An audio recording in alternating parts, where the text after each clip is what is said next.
أكبر سوق رمضاني أو مهرجان رمضاني بالعالم عم بيصير هون بقلب مدينة ديربون يلي هي عاصمة العرب بأمريكا.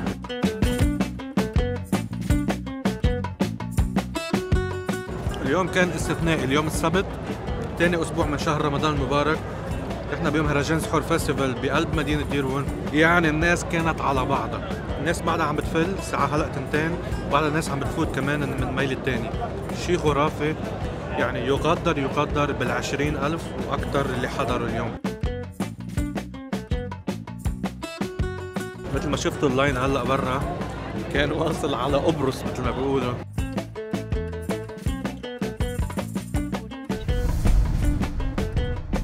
الأطفال، العيال الكبيرة، البنات، الصبايا، كلهم عندهم طاولات، كلهم عم بيبيعوا، كلهم عم بينتجوا بهذا الشهر. هو أشبه بسوق رمضاني إذا بدنا نسميه.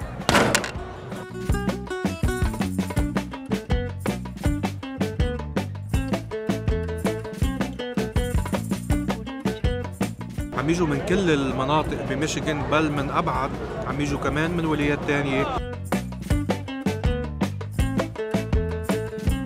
هلا كنت عم بلتقى بباعة عم بيبيعوا بعضهم، كفاية منهم خلصوا بكير، قالوا انه ما عادش عندنا شيء نبيعه.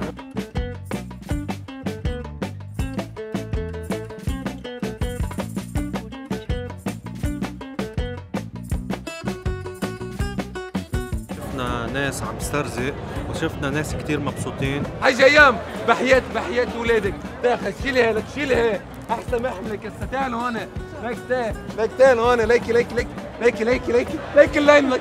الله اكبر. هيا الحج ايام ايام ساج number 1 ساج in Dearborn. كل سنة بتعطي الجبال.